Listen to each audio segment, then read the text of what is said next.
Good evening and many thanks for joining us. You're watching QTV. We're broadcasting live from our studios on Kairaba Avenue, and this is the news with me, Ansmane Sonyasi. Here are the main news headlines. The Ministry of Higher Education hosted a donor conference on Monday with stakeholders and development partners on the implementation of its first ever higher education financing strategy. Following the reintroduction of the national cleaning exercise commonly called Set Settle, very few people participated in Farafenni in the North Bank region. And unlike the Farafenni Set Settle, there was an impressive turnout to clean the streets of Basse in the Upper River region. In international news, amidst growing allegations of corruption and an economic downturn facing the country, Liberian President George Weah has announced his bid for re-election ahead of the presidential poll scheduled for October this year. And in sports news, the Gambia Secondary School Sports Association has kick-started preparations for the 2023 National Inter-School Athletics Championship Final, which will be preceded by regional heats. Well, those were the main headlines, and now the news in detail.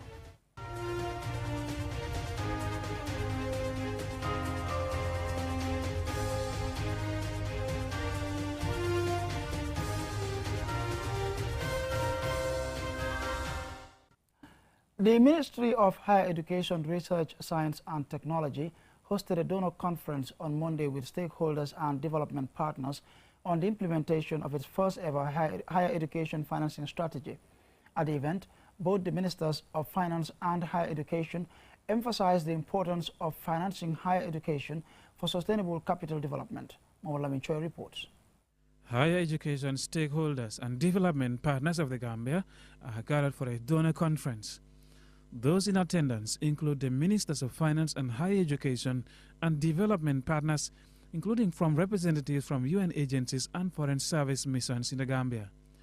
The meeting's agenda is resource mobilization for sustainable financing of the higher education sector. Sidi Keda is the Minister of Finance and Economic Affairs. As we know, benefits accruing to higher education mainly are for the society at large, but the individual also continues to benefit immensely.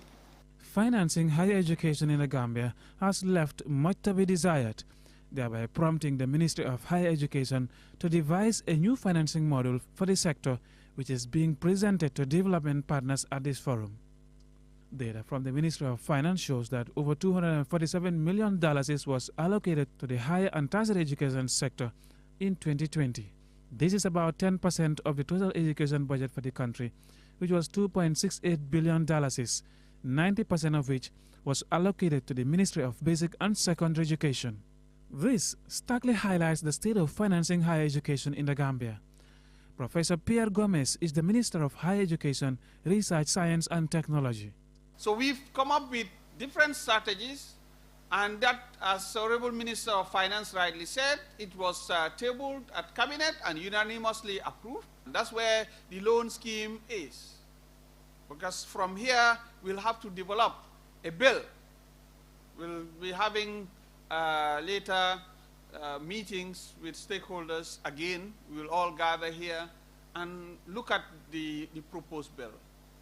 Investment in higher education could be deemed expensive, but the returns could bring immense benefit for sustainable development in the long run. Every country that wishes to progress and prosper requires the products of higher education to achieve this. In the Gambia, 2022 World Bank data shows the returns on higher education is at 10.7%, which is 3 times higher than the returns on basic and secondary education. Here's Professor Pierre Gomez again. So the message, this whole and to the Gambian people, Urbi and Orbi, is to bring this good news. And the good news is higher education to be seen as an investment. It is only when that is done that we will be able to do our homework, that this country will start developing. Education experts agree that, quote-unquote, the application of knowledge has become a fundamental driver of social progress and economic development. In this progress, higher education institutions are said to be the bedrock in preparing qualified individuals equipped with skills, talents and ideas to shape and deliver the much desired economic growth and by extension, national development. Mahmoud Lamin Choi, QTV News. Now, following the reintroduction of the national cleaning exercise, commonly called Setsetal, very few people participated in the Farafenni in the North Bank region. Our regional correspondent Don Williams was with the participants and he filed this report. The national cleaning exercise called Setsetal was introduced by former President Jammeh over 10 years ago to address environment and waste management challenges and create a conducive and healthy environment.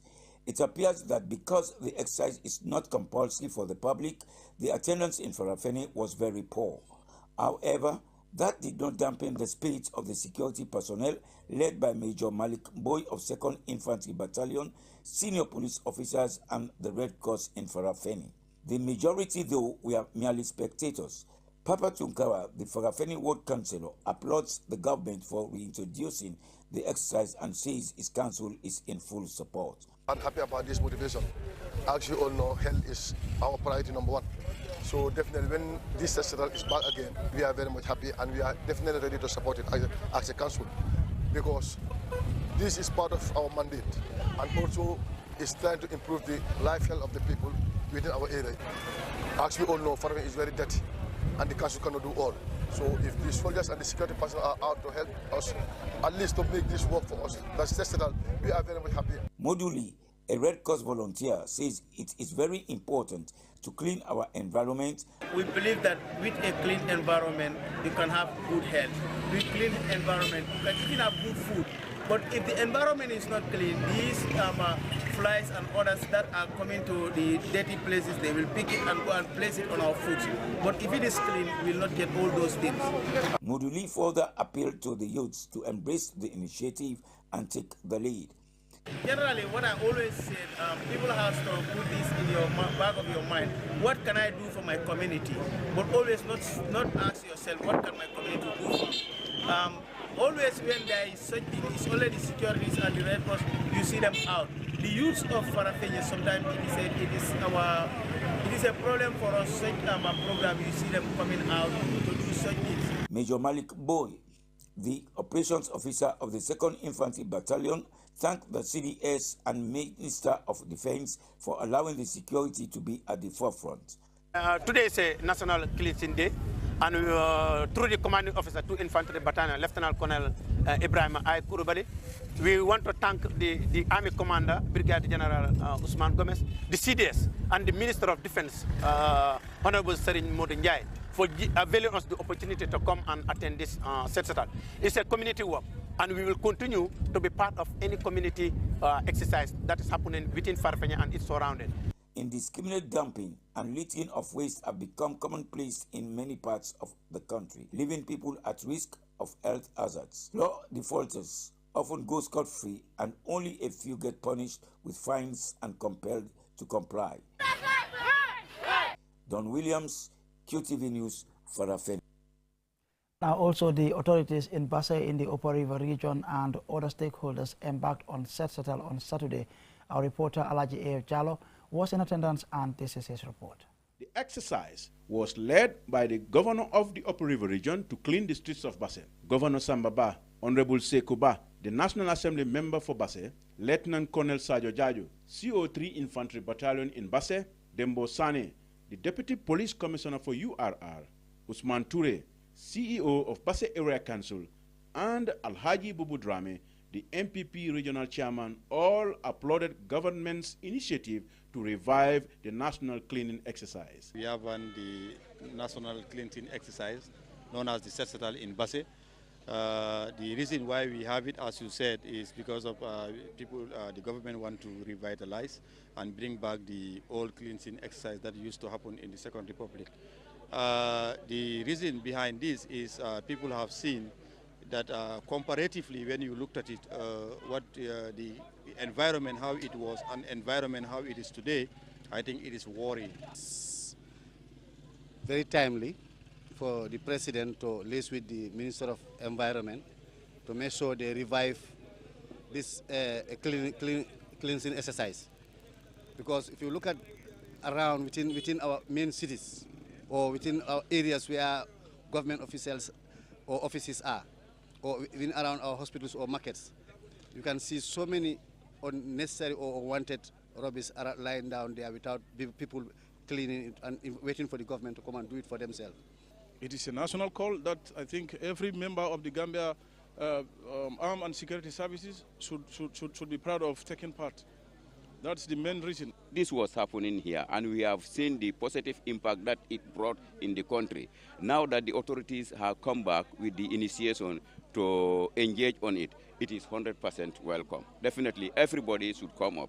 Indiscriminate dumping is also a problem. Like I'm saying, the council is ready. For example, here today, we make sure that we mobilize resources, we mobilize our tractors, and we even extend to any, if they bring any other tractors or any trucks, we'll be ready to provide fuel. Because whatever they are doing now, they are complementing the effort of the council. This is a very important exercise. Set Setal is not about politics. Set Setal should begin in our homes, because nobody will leave his or her house in the morning without cleaning.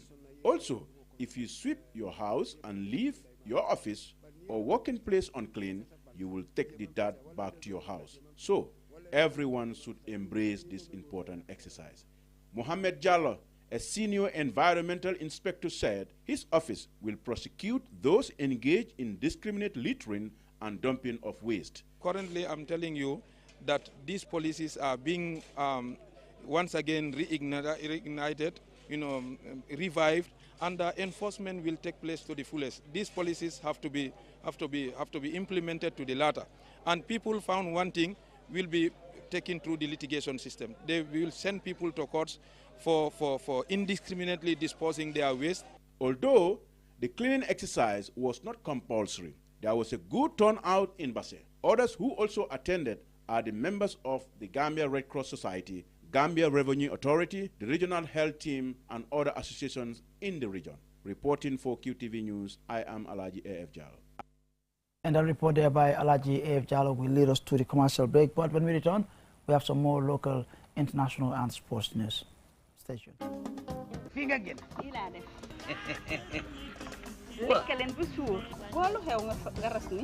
amna lu manqué de. lu manqué. armanti mayonnaise su amul duma lekk. maa ngi ñëw man maa jéegi armanti. ah.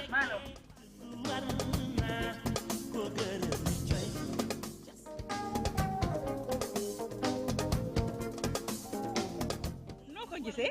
saf na neex na ndax moom ci armanti mayonnaise ak sauce boo ko ciy def rek dafay neex. nii la. armanti mayonnaise. ren la am 28 years. waaw. te cafka mosul cee tegoon tànkam fa la ko teg ba tey. man maag armanti dama ko miin. yàlla dafa dogal armanti dafa doon sama xarit. yéen jéegi réew mi nee naa leen ñaar fukki at ak juróom-ñett du fukki at ak juróom-ñett déedéet du ay fodde maa la ñu wax lii dugg leen ci bépp marché bépp supermarket bépp boutique ci biir réew mi am na 500 millilitres 1000 millilitres ak 5 kilos li ci gën a tee dàq mooy def leen indil 25 grammes mooy caatu mayonnaise bi am na margarine bota am na bota ice am corned beef bu yàpp ak bu ginaar am na sardine ak banana milk armanti daal dafa complété lépp ngir noppal jéeg yi seen biir waay. Armanti product the good quality food.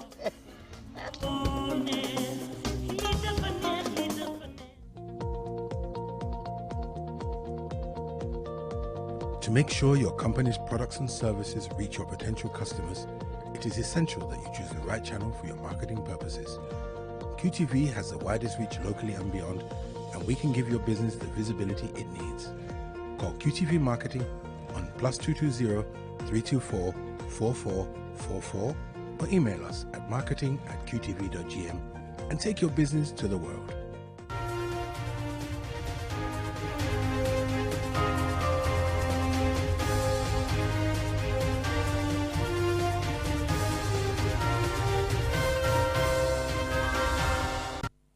Thanks for staying with us. Be reminded you're watching QTV News and we're broadcasting live from our studios on Kairaba Avenue. Now, the JEF6 Land and Seascape Planning and Ecosystem Restoration Project held a two-day meeting in Janjanbureh on creating an ecological corridor in CRR North and Dankunku in CRR South. The corridor will enhance the protected areas, improve the health of the local ecosystem and support ecosystem services of the region. The story by Ibrahim Jallo is narrated by Julde Jai. The meeting brought together key environmental development stakeholders in the Kuntaur Area Council to address the challenges and opportunities associated with creating an ecological corridor and the potential for developing ecotourism in the region. It also aims to raise awareness of the planned ecological corridor and ecotourism potential of the area supported by the project. Another outcome will be to develop a unified vision and plan of action to sustainably manage and protect the region's natural resources and biodiversity and promote ecotourism to create jobs, generate revenue, and support local communities. Commander Aliou Sane, Gambia Navy Commander, explained that if there is a collaboration, we will all benefit. Put our hands or heads together for the proper preservation and conservation, benefit is ours. Things like illegal fishing, which is an area of more concern to me, I think I will encourage this gathering for us to do away with all those things. Because if the fish product is scarce in the market, we are only witnesses. It becomes difficult for average Gambian to be able to get it. So it's only when it's abundant and we can all share this cake. Jaga Toure, representing the director of NEA, also explained that given the resources we have locally, we should not be poor. The reason why we are still struggling is because we don't have proper management mechanisms. And before you manage anything, you must conserve it in a way that will benefit for today, tomorrow, and the future generation. We are aware of the illegal logging happening in our forests. We are also aware of illegal hunting practices taking place in our communities, even illegal fishing activities in our riverbanks, and also the disappearance of most of our biodiversity, particularly some unique animal species. Usman Ba, the governor of CRR, says CRR as a region has many species that should be protected, but whether deliberately or by default, most of them are perishing due to human actions. An ecological corridor is a stretch of land that connects two or more areas, allowing for the movement and exchange of plant and animal species. The creation of an ecological corridor in the Kuntaur area could provide numerous environmental and socio-economic benefits. For QTV News, I am Julde Jai. Over now to international news in a moment.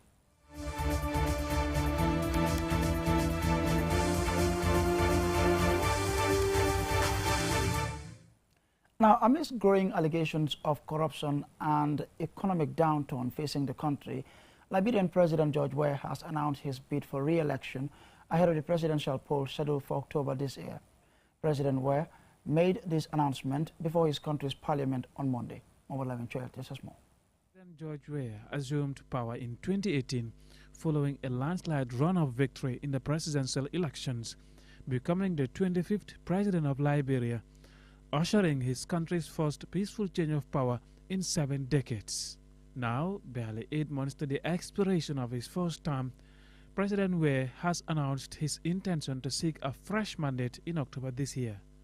Speaking at Liberia's parliament on Monday, the former football star declared, quote, "I will be coming to you shortly to ask you to renew my term, a mandate that you gave me 6 years ago," end of quote. He vowed to pursue transformation, growth and peace in Liberia, and also defended his re-election bid, stating that the state of his country is strong, stable, peaceful and secure. However, those words don't carry much weight in the eyes of his many critics, who are very much disappointed by his first-term record. They accuse him of being disconnected from the realities of his fellow citizens who are struggling with rising commodity prices and shortages of products such as fuel and essential services, and above all, his failure to keep his campaign promises. Part of his campaign promises were economic reforms, eradication of corruption and nepotism, and a pledge to usher Liberia, quote-unquote, in a new hopeful era. It wasn't a surprise that his victory raised immense hopes in Liberia, a country that has been ravaged by civil wars, which claimed 250,000 lives from 1989 to 2003, and another 4,800 Liberians who died from an Ebola epidemic between 2014 and 2016. The centerpiece of his manifesto in 2017 was his pledge to fight corruption and prosecute any official found wanting, quote-unquote, to the full extent of the law. However, a few months into his presidency, a scandal would strike Weah's administration, in that Liberia lost $100 million in newly printed central bank notes, which sparked widespread allegations of misuse of public funds leveled at the president's government. In addition to this, and most recently, the Liberian president has been under pressure from Washington. The American government has sanctioned 3 senior officials of his government, including Weah's chief of staff, for alleged public corruption. Demand from the opposition and human rights groups for the dismissals of the officials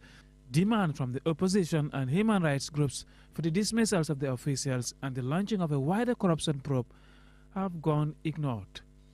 Most worrying for the population of the West African nation, which shows no sign of improving, is the alarming poverty rate in Liberia.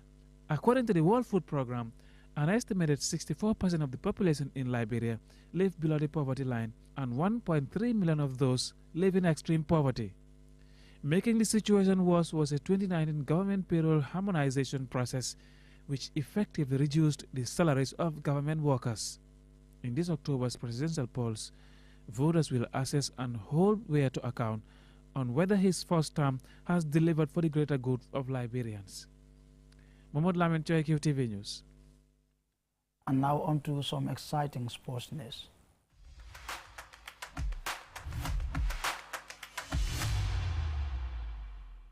The Gambia Secondary School Sports Association has kick-started preparations for the 2023 National Inter-School Athletics Championship Final, which will be preceded by regional heats.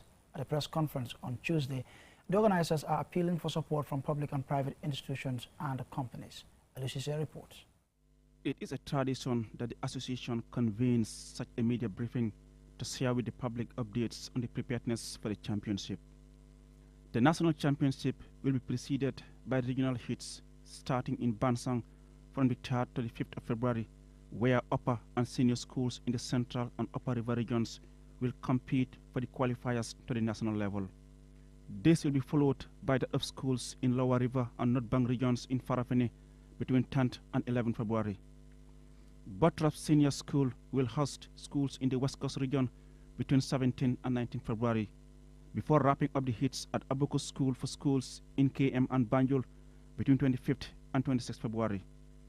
Addressing the press on Tuesday, Ismaila Sise, president of the Gambia Secondary School Sports Association, reveals that the national finals will take place in March at Buttrop Senior Secondary School, provided that the renovation work at the country's only independent stadium is not ready. We are also expecting at least over 200 schools and also over 5,000 athletes. All schools are expected to come with with at least about 25 to 30 athletes that will partake in the championship. Some schools, of course, we know the strength of certain schools.